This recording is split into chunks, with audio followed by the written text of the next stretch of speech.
네, 은혜가 충만한 하루 되시기 바라겠습니다. 오늘 말씀은 마가복음 5장 8절에서 9절 말씀입니다.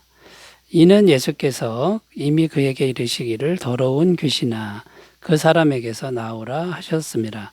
이에 물으시되 내 이름이 무엇이냐 이르되 내 이름은 군대니 우리가 많음이니이다 하고. 아멘. 오늘 말씀에 보면 귀신 들린 사람이 예수님께 와서 엎드린 이유가 나오고 있는데, 일단 무서워서 와서 엎드렸죠. 그런데 이제 뭐가 무서운 거냐? 그게 이제 8절에 기록되어 있는데요. 8절 읽어보면 이는 예수께서 이미 그에게 이르시기를 더러운 귀신아 그 사람에게서 나오라 하셨습니다. 자, 그러니까 예수님이 귀신아 나가라 이렇게 말씀했다는 겁니다. 그 말씀을 듣고 나서 귀신이 무서워서 예수님께 와서 엎드렸다. 이런 내용이죠. 자, 그런데 9절에 보면 그 귀신들의 이름이 나오는데 군대라고 나오고 있습니다. 9절을 읽어보면요. 이에 물으시되 내 이름이 무엇이냐? 이르되 내 이름은 군대니 우리가 많음이니이다. 자, 귀신이 군대라는 이름을 이렇게 말했는데 여기서 이 군대는 헬라어 레기온이라는 단어입니다. 여단이라는 뜻인데요. 여단 규모는 6천 명이 넘는 숫자를 의미합니다. 자, 그러니까 이 사람 안에 6천 명이 넘는 그런 귀신들이 들어가 있었다라는 거죠. 자, 그런데 여러분, 그러니까 6천이 넘는 귀신들이 들어가 있으니 누가 이 사람을 막을 수 있겠습니까? 그런데 놀라운 사실은 이 여단이나 되는 이 군대라는 귀신이 예수님의 말씀을 듣고는 그 말씀 앞에서는 고분고분해졌다. 마치 얼굴을 들지 못하는 그런 상태가 되었다라고 이제 말씀하고 있습니다. 자, 이건 뭘 의미하냐면 예수님의 말씀이 이렇게 큰 권세가 있다. 이것을 증거하고 있습니다. 자, 예수님의 말씀은 이렇게 큰 권세가 있는데 이 말씀이 오늘날 어디에 있습니까? 이 예수님의 말씀은 오늘날 우리에게 성경 말씀으로 와 있다라는 것입니다. 자, 그래서 오늘 주제는 우리가 구원받은 성도인데 이 성경 말씀을 어떻게 생각해야 하는가, 어떻게 대해야 하는가, 이 부분에 대해서 좀 더 구체적으로 살펴보면서 은혜를 나누겠습니다. 첫 번째는요, 우리가 성경 말씀을 어떻게 생각해야 되냐면, 첫 번째는 하나님의 권세, 하나님의 능력이 있다고 생각해야 된다. 그렇게 생각하고 성경 말씀을 대해야 한다라는 겁니다. 베드로서 1장 20절 21절 먼저 알 것은 성경의 모든 예언은 사사로 입을 것이 아니니 예언은 언제든지 사람의 뜻으로 낸 것이 아니 오직 성령의 감동하심을 받은 사람들이 하나님께 받아 말한 것임이라. 그러니까 성경은 어떤 책입니까? 하나님의 말씀을 받아서 기록한 책이다. 자, 그러니까 성경은 곧 하나님의 말씀이다라는 것입니다. 우리가 성경을 대할 때 대수롭지 않게 대하거나 그냥 좋은 책 정도로 대하면 안 되고 하나님의 권세를 가진 말씀으로 대해야 한다, 생각해야 한다라는 것입니다. 요한복음 1장 1절 태초에 말씀이 계시니라 이 말씀이 하나님과 함께 계셨으니 이 말씀은 곧 하나님이시니라. 그러니까 우리가 성경 말씀, 물론 책이죠. 글자와 종인데 그 말씀의 내용은 영이신 하나님을 대하듯이 우리가 대해야 한다라는 겁니다. 그리고 성경 말씀은 하나님의 말씀이니까 반드시 성취된다는 것을 믿어야 한다라는 것입니다. 요한복음 1장 2절 3절 그가 태초에 하나님과 함께 계셨고 만물이 그로 말미암아 지은 바 되었으니 지은 것이 하나도 그가 없이는 된 것이 없느니라. 하나님 말씀으로 이 천지가 이제 만들어졌습니다. 그러니까 하나님 말씀은 능력이 있어서 반드시 이루어진다라는 것입니다. 민수기 23장 19절 하나님은 사람이 아니시니 거짓말을 하지 않으시고 인생이 아니시니 후회가 없으시도다. 어찌 그 말씀하신 바를 행하지 않으시며 하신 말씀을 실행하지 않으시랴. 하나님이 하신 말씀은 100% 하나님이 실행하시고 반드시 성취하신다라고 증언하고 있습니다. 자, 여기서 우리가 또 하나 생각해야 될 것은 우리가 성경 말씀을 대할 때 반드시 성령님의 도우심을 구해야 한다라는 겁니다. 성령님의 도우심이 없이 성경을 읽으면 그냥 일반 서적 읽는 것 같은 그럴 때가 많다라는 겁니다.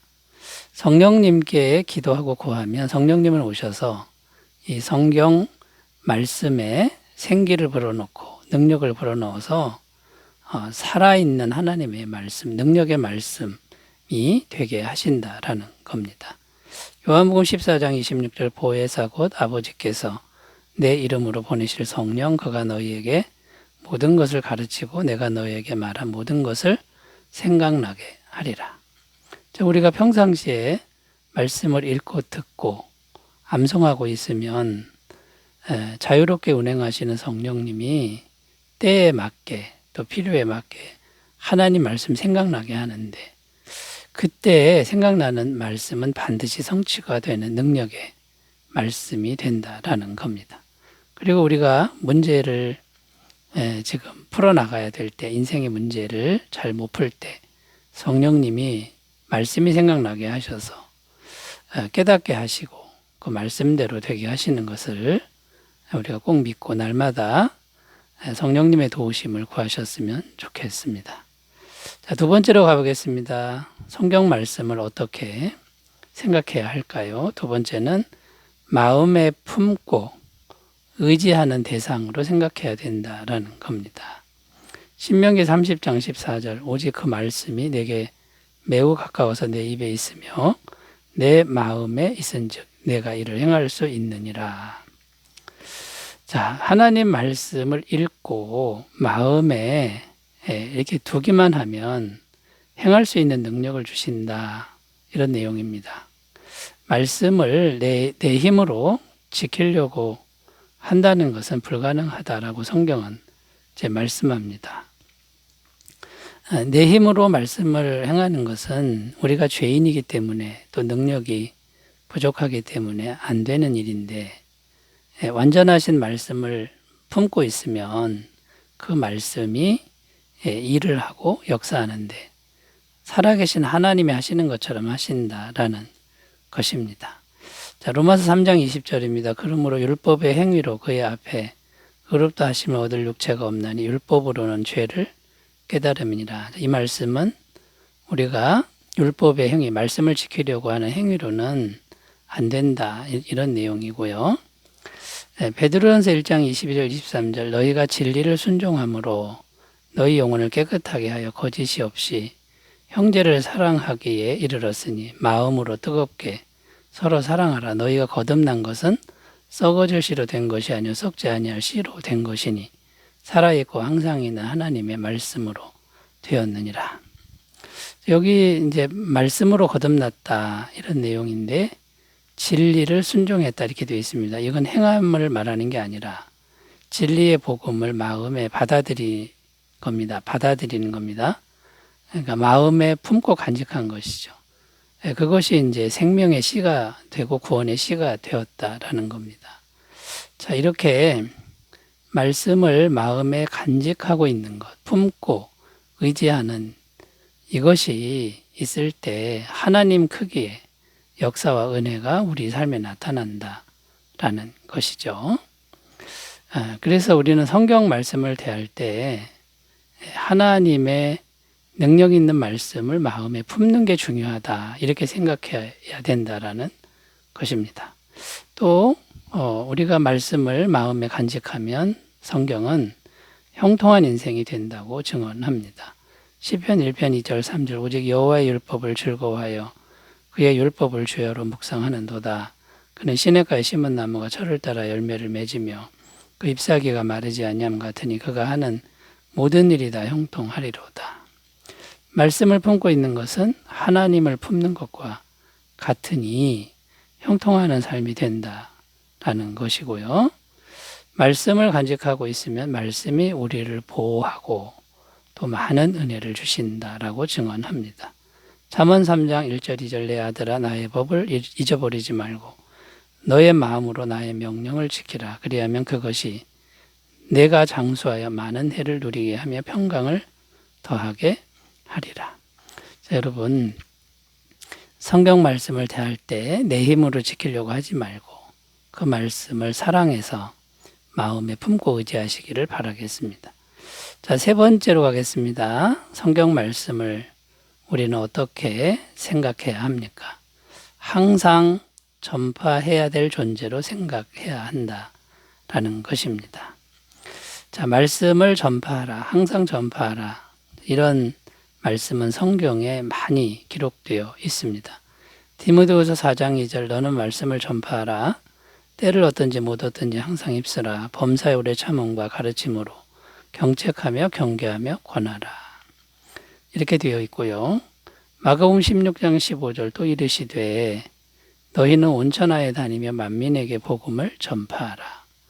신명기 6장 6절 9절입니다. 오늘 내가 네게 명하는 이 말씀을 너는 마음에 새기고 내 자녀에게 부지런히 가르치며 집에 앉았을 때이든지 길을 갈 때든지 누워있을 때이든지 일어날 때이든지 이 말씀을 강론할 것이며 너는 또 그것을 내 손목에 매어 기호를 삼으며 내 미간에 붙여 표로 삼고 또 내 집 문설주와 바깥문에 기록할지니라. 가정에서도 말씀을 부지런히 전파하라고 지금 말씀하고 있는 거죠. 자, 성경을 찾아보면 이런 말씀들이 너무나도 많이 있습니다. 말씀을 항상 전파하라는 거죠. 자, 왜 전파해야 합니까? 말씀을 전파하지 않으면 구원의 역사가 일어나지 않는다. 그러니까 말씀을 전해야 된다라는 겁니다. 디모데후서 4장 3절 5절 때가 이르리니 사람이 바른 교훈을 받지 아니하며 귀가 가려워서 자기의 사욕을 따를 스승을 많이 두고 또 그 귀를 진리에서 돌이켜 허탄한 이야기를 따르리라. 그러나 너는 모든 일에 신중하여 고난을 받으며 전도자의 일을 하며 내 직무를 다하라.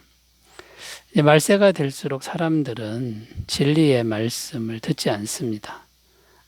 다른 말을 자꾸 듣는다. 이렇게 됩니다. 이런 시대가 오기 때문에 전도자의 일을 해라. 말씀 전하는 일을 해야 된다. 이렇게 말씀하고 있고요. 로마서 10장 14절 15절 그런즉 그들이 믿지 아니하는 일을 어찌 부르리요. 듣지도 못한 일을 어찌 믿으리요. 전파하는 자가 없이 어찌 들으리요. 보내심을 받지 아니하였으며 어찌 전파하리요. 기록된 바 아름답도다. 좋은 소식을 전하는 자들의 발이여 함과 같으니라. 말씀을 전하지 않으면 구원받을 길이 없다. 이렇게 전하는 게 중요하다라고 말씀하고 있습니다. 그리고 또 말씀을 전파해야 사람들의 인격이 아름답게 변화된다 라고 말씀합니다. 디모데후서 3장 16절 17절 모든 성경은 하나님의 감동으로 된 것으로 교훈과 책망과 바르게 함과 의로 교육하기에 유익하니 이는 하나님의 사람으로 온전하게 하며 모든 선한 일을 행하는 능력을 갖추게 하려 함이라.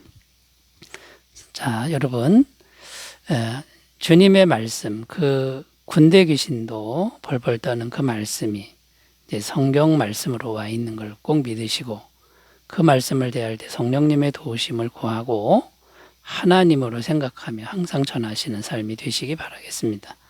기도하겠습니다. 하나님 아버지, 항상 말씀과 동행하는 우리가 되게 하여 주옵소서. 예수님의 이름으로 기도드립니다.